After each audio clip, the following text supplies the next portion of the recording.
Welcome to the Boundary Spanners, a podcast on residential decarbonization with me, Nate, the blue collar CEO of HVAC 2.0.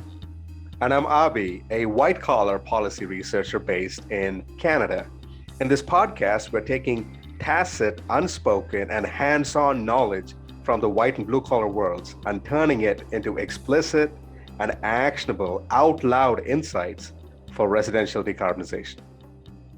The views expressed in this show are entirely personal. You can follow the Boundary Spanners podcast on YouTube or wherever you get your favorite podcasts from. Thank you for listening.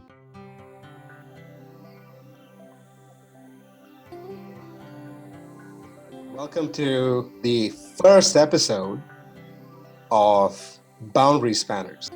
Nate is going to make the case for why the road to successful electrification in the residential space, or to get to any of our future energy goals with regards to climate or a resilient grid or a more efficient energy system, the roads to success on each of these destinations has to go through HVAC contractors. So why do you say that, Nate? Well, the most important piece of it is that almost all residential HVAC replacements happen on an emergency basis. So when your furnace goes out, it usually ain't warm outside. When your air conditioner goes out, it's usually not cold outside. So 85% of residential HVAC, give or take, you could argue plus or minus 5%, but let's call it 85. It's replaced on an emergency basis. So when your furnace goes out, do you call the insulation guy? No. How about the plumber? No. Roofer? No, and not Ghostbusters either. Oh, dang it. Who are you going to call? The HVAC guys. Yes. So they are the ones that are when it comes to replacement and culturally, we are, as Americans, typically pretty bad about deferred maintenance. If it ain't broke, don't fix it. I mean, that's a cultural maxim. I'm sure it happens in plenty of other cultures as well. But if you wait until something fails, and it's a very expensive thing, and particularly in the wintertime, if it's below freezing and your furnace is out, are you going to be freaked out? You betcha. So are you likely to make a good decision? Not under the best of circumstances, but especially on a cold night. So I'm trying to put myself in this situation, right? So it's a cold night and, 2 a.m, my heating has suddenly stopped working. I've got a cold apartment that's probably leaking heat every second. I've got, angry pets / kids, perhaps. This is a purchase or a budget decision that is likely going to be the most expensive unplanned budget decision of the entire year. And it's probably going to be the most stressful night of my entire year. Does that about sum it up? Yeah, that's dead on. It gave one presentation and found a GIF of someone from a sitcom catching their hair on fire, and underneath it, I put the caption: "Actual footage of a homeowner with a broken furnace." This is something that people freak out about. So you're telling me in North America, let's say U.S. and Canada, 85% of HVAC so furnace replacements happen water under heater too. Water heaters happen under duress. So one day it suddenly breaks. On that day you didn't plan for it. You've got 800 different things going on with your life, and you just want someone to come in quickly and cheaply to solve the problem for you. Yeah, you want heat. You don't necessarily care about all of the other little niceties of it. Like, do you want a variable speed piece of equipment? Probably not. So it also, like the numbers, I'm probably off by 1% or 2%, but it's also right in the 85% range of residential HVAC is single stage, which means it's on or it's off.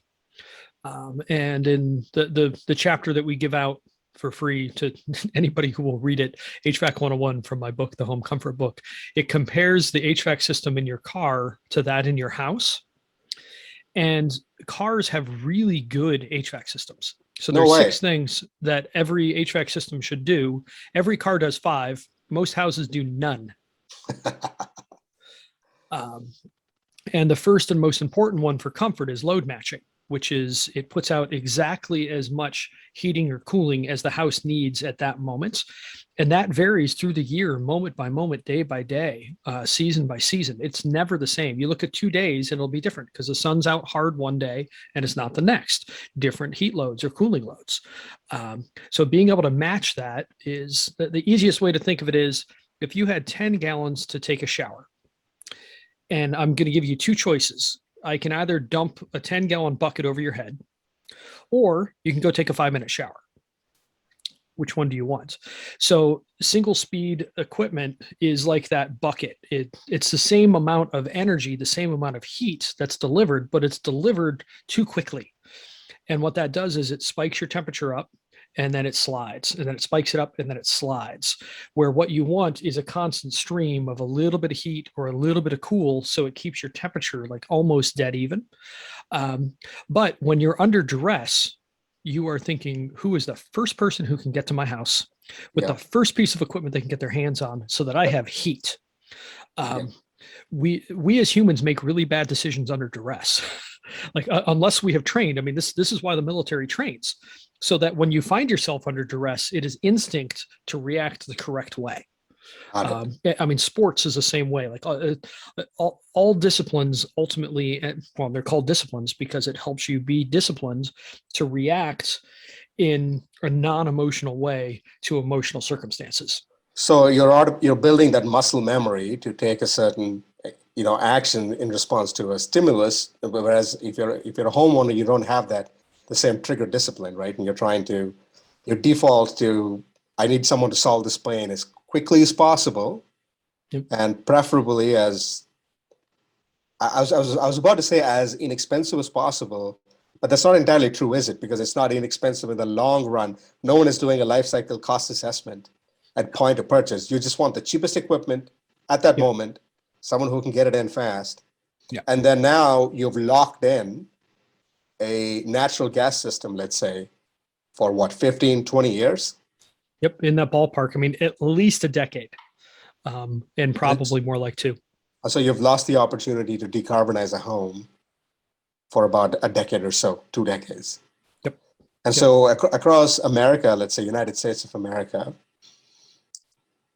given that we know, like median fail, like these equipment fail in about 15 years, roughly, give or take.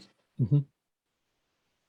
How often does an opportunity to decarbonize, how often are we letting go of a perfect opportunity to replace a gas furnace with maybe electric or a cleaner alternative? Is it like a couple of HVAC systems a day, a couple of households a day? Yeah, so it's closer to a couple a second, but No way. Well, it's not quite that often. But so let's just, for sake of argument, say there's 100 million existing homes in the United States. It's something like 114, but round numbers, we'll just call it 100. Yep. And if we assume a 20-year replacement, that means 5 million a year are being replaced. Yep. There's 8 million heat pumps and furnaces sold every year, so I know that number is low in the United States. But let's just say it's 5. 5 million systems per year works out to a new system started up every 6 seconds. Wow. So every 6 seconds, we have the opportunity to electrify a home, and we're letting it go because of how the circumstances in the market is structured. So you talked about the lack of deferred maintenance, and that's a broader cultural problem, right? We don't fix things anymore. We use it until it breaks, and then we get new things. Mm-hmm. There's a decline in like shop class, and we'll spend an entire episode talking about those aspects across culture, like how we don't fix things anymore. But specifically, you were talking about how, because deferred maintenance is not really a thing, we have this problem where preventative maintenance actually is not usually a thing. right, preventative maintenance. So it creates an incentive structure where both the homeowner and HVAC contractors are trying to put in the quickest, cheapest bid to get the project. Does home ownership play into this? Like, because I know not many people live in their forever homes anymore. Yeah. I think people used to live 17, 18 years in a home. The average median number of years a homeowner lived in a house is shrinking across North America. And that's, again, another entire episode about the assetization of homes and what it means for decarbonization. So if you're a homeowner and you don't expect to live there for long, how would you make a decision under duress like that? What happens? Cheapest piece of crap I can get in there. I mean, personally, until this house that I'm sitting in, because there's a heat pump sitting in my barn to be installed in a couple of weeks. This is our fifth house in 15 years of marriage. One of them we lived in for 9, thought it was going to be our forever house, and then learned the principles of financial independence and decided we were going to sell that, put half the money in the market and buy a house that costs half as much. And that's what we did. And it actually worked out really well. So assets went up enough that we bought another house with the same money because we bought on the way down on COVID. So it was lucky. But my point is, in 15 years of marriage, 5 houses, we bought one piece of equipment, and it was a furnace for our second house. And it was while we were selling the house, and the fellow who was buying it from us, it was a first-time home buyer. It was 2010, so it was difficult to sell anything. And the guy kept moving the needle, like, well, if you do this, this, and this, we're good. And then we'd get another letter from his realtor. You need to fix this, this, and this. And I'm like, what part of we had a deal don't you understand? And it turned out the heat exchanger was cracked on the furnace. So I had to replace one. So I remember calling, because it's not easy to buy a furnace without an HVAC license, but there's a lumber yard by me that would do it. And I called them, like, what is the cheapest piece of crap furnace you have that I can put in?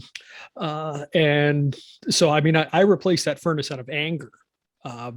It would have been smarter for him to ask me for the money, like ask for $1,000 off or $1,500 off or whatever it would be, because I bought the furnace for $600, Mm-hmm. and then I found an HVAC tech to install it on a Saturday for another $600 or $800.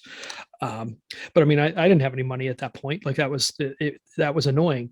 But I think that is going to be fairly typical of it, because if you buy a piece of HVAC equipment, you don't expect to be there for the life of it.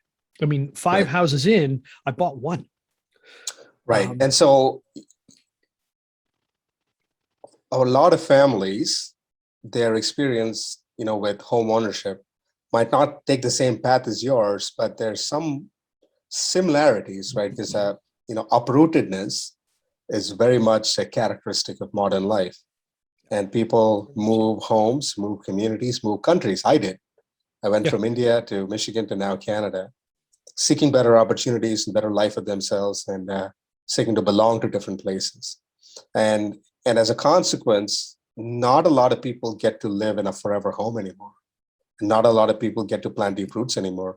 And so when you're making a budgetary decision under duress, are you thinking at all, as a homeowner, do you find that homeowners are thinking at all about like the cost recovery aspect of this?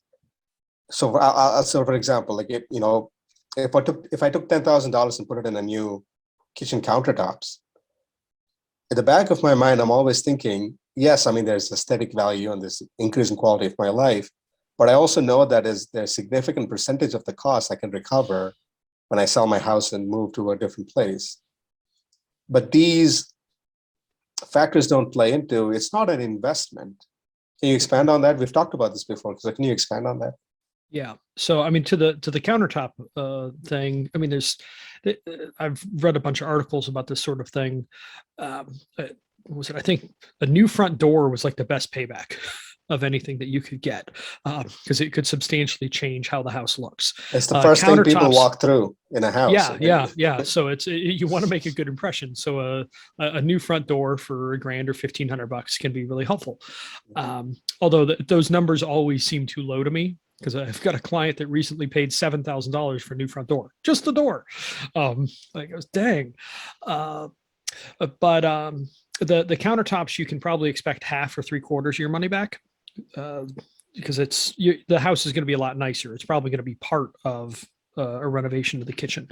But yeah, when it comes to infrastructure, if you have a new roof on a house, is that house worth anything more than a house with a 5-year-old roof or 10-year-old roof or even a 20-year-old roof? Mm-hmm. Probably not.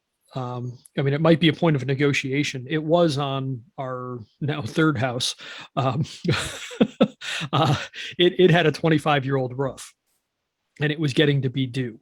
So one of the points of negotiation on that was, how much will it cost to do the roof?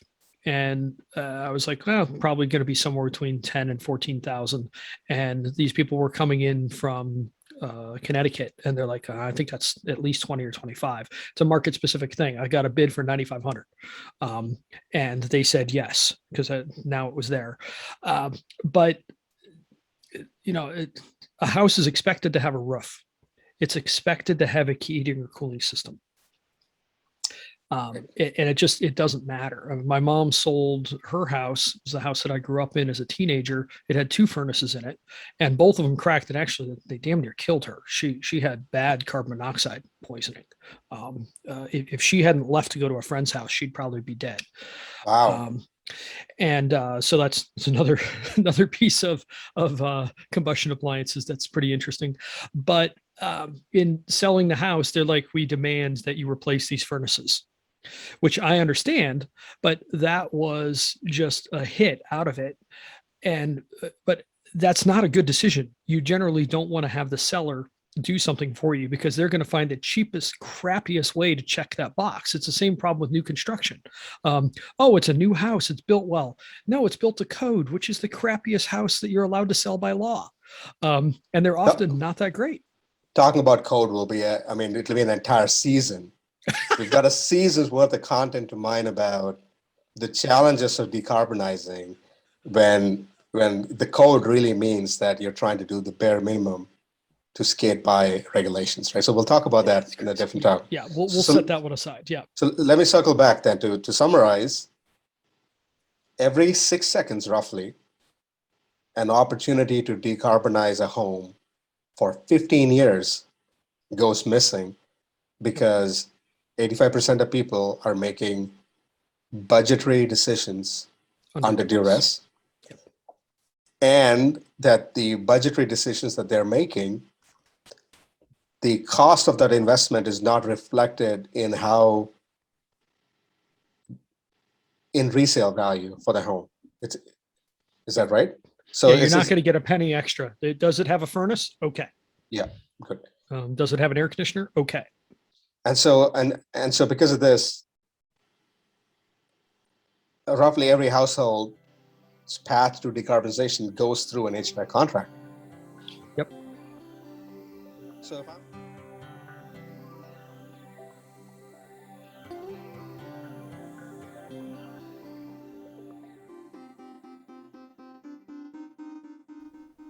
thank you for listening to the Boundary Spanners podcast. In this episode, we learned that the road to decarbonizing every single home goes through an HVAC contractor. We also learned that 85% of furnace or HVAC replacements happen under duress. When equipment breaks down during the warmest or the coldest months of the year, homeowners making large budgetary decisions default to picking the contractor offering the cheapest quote. This sets up a race to the bottom for contractors who are looking to make the fastest sale and the easiest like-for-like system replacement. All in all, this means that we end up locking in carbon infrastructure in your home for another 15 to 20 years.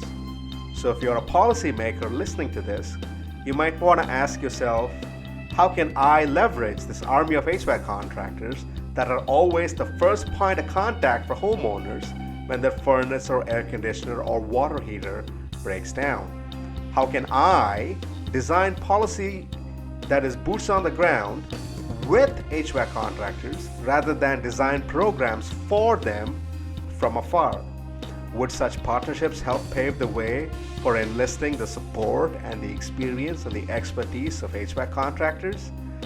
Would it help them throw their shoulder to the yoke towards decarbonizing homes? You might also want to ask yourself, what happens when I layer on decarbonization as a goal on top of an industry that is struggling with this kind of race to the bottom, system replacement under duress dynamics? Are my policies accounting for these dynamics? Are my policies making an active effort to address this race to the bottom problem? And if my policies aren't doing that, then you might actually want to ask yourself, is it possible that my policy is actively feeding into this problem and making it worse? We will address some of these questions in the next and subsequent episodes of Boundary Spanners. Thanks for listening.